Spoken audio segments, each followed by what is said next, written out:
బులెటిన్లో breaking news. NEET UG 2024 counselling ను నిలిపేయాలంటూ దాఖలైన అభ్యర్థన సుప్రీంకోర్టు తోసిపుచ్చింది. కౌన్సిలింగ్ పై స్టే విధించేందుకు నిరాకరించింది. అయితే ఈ పిటిషన్ పై విచారణలో భాగంగా నేషనల్ టెస్టింగ్ ఏజెన్సీతో పాటు కేంద్రానికి సర్వోన్నత న్యాయస్థానం నోటీసులు జారీ చేసింది. ఎంబీబీఎస్, బీడీఎస్ ఇతర వైద్య కోర్సులో ప్రవేశం కోసం నిర్వహించిన నీట్ యూజీ 2024 ను సవాల్ చేస్తూ దాఖలైన 3 పిటిషన్లపై సుప్రీంకోర్టు ఇవాళ విచారణ చేపట్టింది. నీట్ కౌన్సిలింగ్ ను ఆపేదే లేదని, కొనసాగుతుందని సర్వోన్నత న్యాయస్థానం తేల్చి చెప్పింది.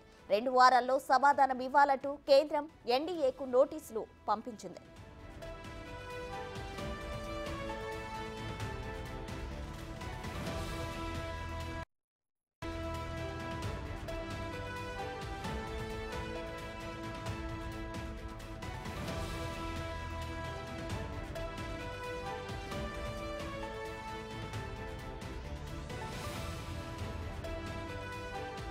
మరోవైపు వివాదాస్పద గ్రేస్ మార్కుల నిర్ణయాన్ని కేంద్రం వెనక్కు తీసుకుంది. అభ్యర్థులు అనుమానాలు వ్యక్తం చేస్తున్న 1563 మంది అభ్యర్థుల ఫలితాలు నిలిపివేశామని, వాళ్లకు ఈ నెల 23న మళ్లీ పరీక్ష నిర్వహిస్తామని, ఆ తర్వాతే వాళ్ల కౌన్సిలింగ్ ఉంటుందని ఎన్టీఏ కోర్టుకు నివేదించింది.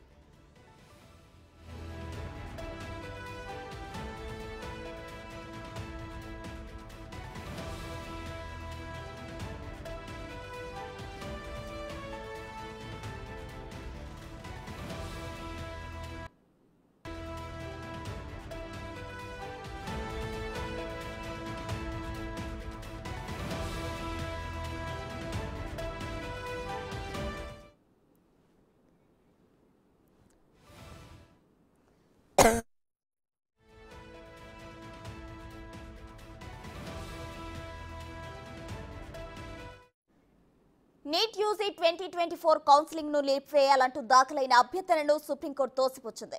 కౌన్సిలింగ్ పై స్టే విధించేందుకు నిరాకరించింది. అయితే ఈ పిటిషన్ పై విచారణలో భాగంగా నేషనల్ టెస్టింగ్ ఏజెన్సీతో పాటు కేంద్రానికి సర్వోన్నత న్యాయస్థానం నోటీసులు జారీ చేసింది. అయితే నీట్ యూజీ 2024 ను సవాల్ చేస్తూ దాఖలైన 3 పిటిషన్లు సుప్రీంకోర్టు ఇవాళ విచారణ చేపట్టింది. దీనికి సంబంధించిన ఓవరాల్ డీటెయిల్స్ మా ప్రతినిధి శివ అందిస్తారు.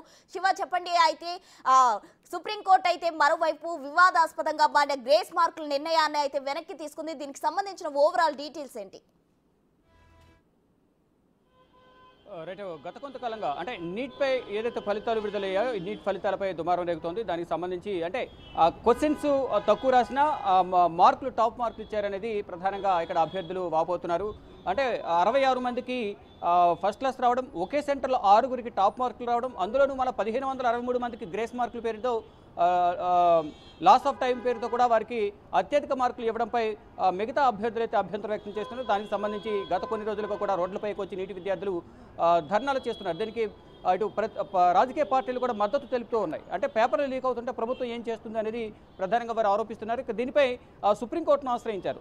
గతంలో ఏదైతే ఆరోపణ ఎదుర్కొంటున్న సందర్భంలో పేపర్ అయితే లీక్ కాలేదు, లీక్ అయితే మళ్ళీ పరీక్ష నిర్వహిస్తామనుకుంటూ అంటూ కూడా అంటే నేషనల్ టెస్టింగ్ ఏజెన్సీ కూడా తెలిపింది. ఒక కమిటీని ఏర్పాటు చేసాము, ఆ కమిటీ ఇచ్చిన నివేదిక ఆధారంగా దర్యాప్తు చేపడతామంటూ ఎన్టీఏ తెలిపింది. మరోవైపు సుప్రీంకోర్టులో 3 పిటిషన్లు విడివిడిగా పిటిషన్లు దాఖలైన నేపథ్యంలో అంటే కౌన్సిలింగ్పై సంబంధించి కౌన్సిలింగ్ నిలిపివేయాలంటూ కూడా ఒక పిటిషన్ దాఖలు చేశారు. అంటే 3 పిటిషన్లు విడిగా దాఖలు చేశారు. దానిపై ఈరోజు సుప్రీంకోర్టులో విచారణ జరిగింది. కౌన్సిలింగ్పై స్టే ఇచ్చేందుకు సుప్రీం ధర్మాసనం అంటే వెకేషన్ బెంచ్, ఇప్పుడు సుప్రీంకోర్టు వెకేషన్ హాలిడేస్ కొనసాగుతున్నాయి. ఈ నేపథ్యంలోనే వెకేషన్ బెంచ్ ద్విసభ్య ధర్మాసనం దీనిపై విచారణ చేపట్టింది. దీనిపై స్టే ఇచ్చేందుకు నిరాకరించింది.